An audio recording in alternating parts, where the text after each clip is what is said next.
Yeah, welcome to YC Live.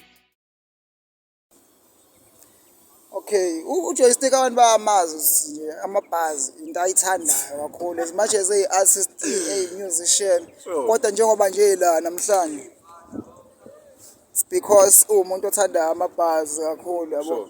So without ukurapper kwi-beats, without ukuthi mhlawumbe uzofeature ngomeni or something, ibell usuke waba nayo ibheli one on one mhlawumbe kanje uthole umuntu obambe ikhamera nje unqumana nendoda Yaphetlisha. noma mhlawumbe ube kwi-cypher vele kukhona umuntu okujikelayo noma mhlawumbe ujikele someone gcine sekuyibheli.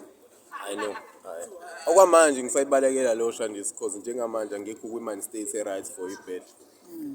Kumele uzazi njengomuntu ukuthi njengamanje ngilapha. Kumele ukwazi ukuzibona uyibuke ungaphandle kwe-situation uyibona usuphakathi. So njengamanje angikho ready for ukuthi ngibe kwi-bed like one on one like yonke leyo nto leyo cha.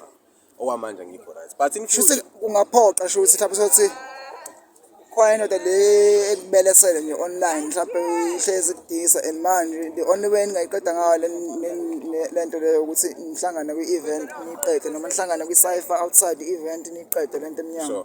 ngamavesi awu-2 noma mhlawumbe 1 vesi elide. Ungenze njani ngoba ngicabanga ukuthi angeke uhlezi u-avoida, angeke uhlezi uhamba ngeschedule sakho. Sometimes uzofuneka ukuprove ukuthi umuntu angeyazi athathe i-crown yakho kanjalo. Yeah. As much as ikhona lento yokuprove but ngifila sengazi ukuthi if wena usubalekela iplan yakho wangena emaplanini omunye umuntu Sure. yonke lento akade uyiplana i-discipline kade sikhuluma ngayo yonke leyo discipline ne-time management yakho usuyibulele yonke Njengoba manje wena uplan ukukhipha ngiyazi ukuthi uyayidinga i-budget yokuthi mhlambe i-project ozoyikhipha ibe ngaphezulu kwalento kade izoba yiyona. Sure. So manje mangiqhamuka no-5K ngithi lo 5K uzowina umuntu ozowina kule bhele.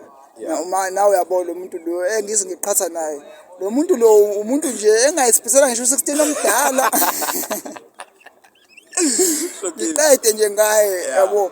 Uyimisa kanjani into kanjalo ngoba phela kuzoba official mhlawumbe ezo-announce futhi ukuthi hayi ngaye la suku uJoystick uzobe ebhela le ndoda le yabo. Kuzobe kuyibhela emfishane impela kodwa manje into ezokwenzakala yabo. Uthola nje wasifikile kanje silinde uJoystick ukuthi anqume le ndoda athathe 5K ahambe ayikhiphele iproject yakhe. mina I feel like ukuthi i-battle ayikho mayelana nokuwina. I feel like imayelana negama lakho nesithunzi sakho njengomuntu. Sure. Ngingayinquma leyo ntwana leyo noma lowo muntu loyo ngokuthi mina nginamabhazi angcono kunawakhe kodwa ayanswema. What about you ongazi ukuthi ngingenza better ongibukayo on the day? U10K noma u5K ngizowudla uphela dog. But leyo clip iyohlezi idlala ukuthi mina ngaye ngashaya into encane kodwa ngawina ngoba ngithola umuntu owest kunami. That's dope. Uyayizwa lento leyo. So ngelinye ilanga intwana yami yokhula ibona ukuthi ubaba webheda kanje. Sure. Igama lami lelo, i-title yami leyo. Uyayizwa lento leyo. So that's why namanje amabhedi ngingawenzi because i-title yami leyo. Sure. As much as kunemali kodwa ngidlula isithunzi sami because lento izopostwa and iyohlezi ikhona u-YouTube idayibuli yabo. So wena kuzothatha mhlambe ukuthi ukhiphe ama-projects amangaki or ube kweyiphi level ukuze ubone ukuthi okay i-bell can be part of i-career yami now. Ngingathi ngiphuma kwi-bell ngidrop i-single noma ngidrop i-single epromoter ukuthi noma mhlawumbe sothi sidisana nomuntu back to back for ukuthi it's leading up to i-bell ezosikhokhela na. When are you gonna see bell as part of i-brand yakho?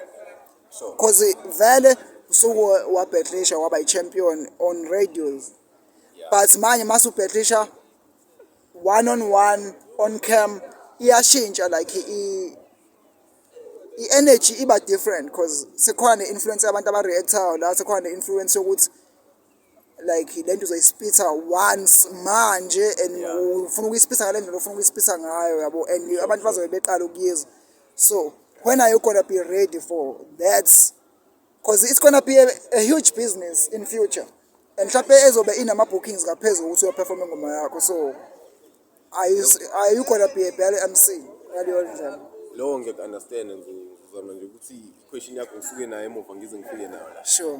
So into eyenzakalayo kanje ukuthi nawe zuye ngikhenibhalo uyalalela ama-battle rappers mangabe sekhipha ingoma nawe uyazilalela uyijaje uma usukhipha ingoma. Sure. Umuntu obhetlishayo engomeni uyastrugglisha ukuba simuntu most of the time Sure. because usujwayele ukuba hardcore cause une opponent phambi kwakho. Sure. So mase usuphambi kwe-mic sometimes uyastrugglisha ukuthi uyi-mold i-voice yakho. Sure. Wazi ukuthi manje ngikhuluma ne-radio manje yabo. Sure. Ngikhuluma ne-TV manje Sure. yabo. So ukuthola i-balance in between then mina ngobe sengiyi-ready ukuthi okay sengiyi-ready ukuthi ngiyenze le. Cause I saw from okhosini ukuthi yabo nje kamanje ngirock kakhulu yabo. Yeah. Mengenza ingoma noma sekumele ngibe smooth no angikwazi ukuba smooth yabo. It's powerful the message yakho King. So njengamanje mina ngizama ukubalansisa ukuthi okay ngisounda kanje uma ngirapper ngenza ingoma ngisounda kanje uma ngibhekilisha okay kumele ngikwazi ukuthi kade ngibhekilisha manje mase kuthiwa ngiyasuka manje ngistudio ngiswitche off i-battle mindset Sure. ngiswitche on ku-studio i-sound yami i-studio. Hayi dog mina ngibona bese uyakude kakhulu because ama-answers akho ayatshengisa ukuthi understanding onayo ngawe as an artist kungaphezulu ukuthi abanye abantu bangakujaja ngokuthi wenzeni nini noma mhlawumbe ukurelease ini yabo yonke ukuthi usafuna ukwazi ukuthi uthole ibalance it shows ukuthi uyazi-understand and uyayi-respect i-brand yakho dog. Yeah. So uthini umyalezo wakho ngama-battles owaziyo nje out there mhlawumbe uthini nge-battle rap yase-South Africa uyibona ikweliphi izinto? Amajita abhekilishayo ase-South Africa I think mina amajita nje abhalayo ayabhala amajita abhekilishayo ayabhala akwi-level yase-States e-US noma ngathi UK or whatever yaphesheya bakuyona i-level yabo even nalaba abarapha ngesiZulu because you can tell ukuthi umehluko ukuthi mina ngisho ngezaga zala eMzansi bona basho ngezalini yabo bayabhala but ama-investments awekho abantu ababhilivela kwi-battle rap la eMzansi abekho and even ama-sponsorships uyabo i-advertisement ye-battle rap ayithathwa serious kahle i-rap abayenzi culture i-hip hop i-culture e-South Africa sonke sigqoka indlela efanayo sikhuluma o-dog yabo nigga whatever but mase sekukhulunywa ukuthi i-rap i-culture siyastrugglisha angeke ulithole ikhehle eliraphayo kodwa uzolithola elazi ingoma yaBrenda eyazi ingoma yeGqom kodwa ikhehle eliraphayo ngeke ulithole e-South Africa siyastrugglisha kuleyo sector that's why ama-sponsorships engekho. Yonto inginika umbuzo wokuthi wena uzibona urapper until uneminyaka emingaki and why? Inkinga ngami personal mina into once ngayiquita angiyiquit lokho ukuthi ngisazobuye ngibuye once ngaquita ngiyayeka nje mina ngangidlala ibhola ngaliquita nje yabo ngizwana yafika i-energy yokuthi ekuse manje awusarap ngeke futhi lo ngibona mhlawumbe ngizoshutha kanje yabo ibhola waliyekelana. I think nje kwafika i-energy yabo dog this is not for you now. Hayi ukuthi it was never for you kwasekushaya isikhathi sokuthi not now not anymore. Nganginawo ama-opportunities hayi maningi kakhulu ama-opportunities but kwafika i-energy ethi ukhona okunye ongakwenza rather than ibhola usuthatha isikhathi esiningi wenza into eyodwa and impilo iyaqhubeka yabo. So umbuzo enginawo ukuthi-ke lokhuza njengoba ukwi-hip hop manje bangakubika yini kwi-hip hop uyodlala ibhola isakhona ishandisi kuwena? Hayi ishandisi i-on kumina yabo i-on but nakhona nasemadladleni bahlezi befuna ukungibhika but ngihlezi ngisho ukuthi njengamanje if ngithi mina into angikho ready for yona ngikho anginawo amakhokho ngawadayisa ngirice nginjalo ngifocuse entweni engiyenza njengamanje. So into yenza ayihlangani nokuthi ungaba nama-bruises esoccer awufuna uyibona usenopholoni noma akuhambiselani nokubikwa nje okwenza njengamanje akuhambiselani nokuthi nje uyithole soginqa nje. Hayi njengamanje ngirice yazi ngihappy ekuthenini ngikwazi ukuthi ngithenge good drink ngifike e-stadium ngibuke ngihleke obozango ngihleke bekwenziwa kumina noma ngeke ngikwenze kubona oGrand ngiyamsupporta uyabo angeke ngibilomo mhlawumbe nakwi-hip hop ngogcina ngithi yazini awuthi ngivele ngibe-head mhlawumbe ngiyasponsorisha senginemali yabo iy'ntwana ngiyayisiza ngiyayicherisha yabo othi ngikwakhiwa ngiyamaka you never know. I-hip hop into e-right ngayo ukuthi uma uyiyekile ukurapha uyakwazi ukuba iphathi yayo ngale kokuthi uraphe. That's true.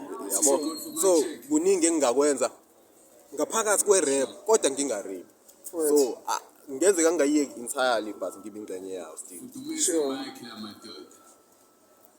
Yaphela phi beef yakho noGoloko? Lo mjiza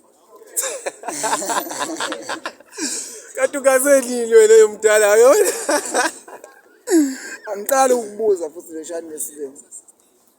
UGoloko sayidecide nje ukuthi hayi lento ngeke ayikho right asiye.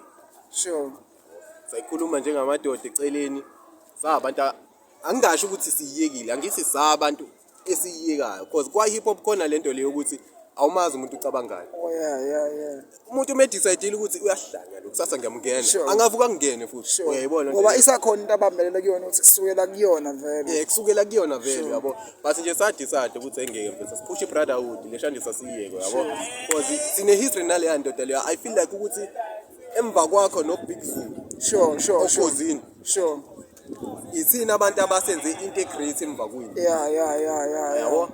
So I felt like mina ukuthi njengamanje singasebenzisana rather than ukuthi sikwebhane because I feel like ukuthi siyenzile history ngokukwebhana. Yeah, that's true. And it's true. Ibe nesikhathi sayo ne-era yayo abantu bayithanda. So manje yabo seseyiphusha manje sifaka ngenkani ebantwini ngeke izibe mnandi. Isizogcina isicika seniluza nobabili. So manje mhlawumbe if singaqhamuke engomeni mhlawumbe abantu bangajabula yabo. Mhlawumbe nike niyayixoxa vele. Izokwenzeka. Into ezokwenzeka yabo. I'm looking forward to the Shandes. Into ezoba dope kakhulu. And umjisa uhambuli ufana nami ngihambuli nje kodwa ngidakelwa. That's true. Mina ngiyakwazi dog. Kulo engikwaziyo ngisho ukuthi ngiyavumelana nalokho kusho. Ngoba vele umuntu umuze ama lyrics ngazi ukuthi uhleze aggressive. Uhleze cabanga lezi zinto lezi eziharsh ayizisho. Kanti masuna umuntu umuntu uzokhulelana.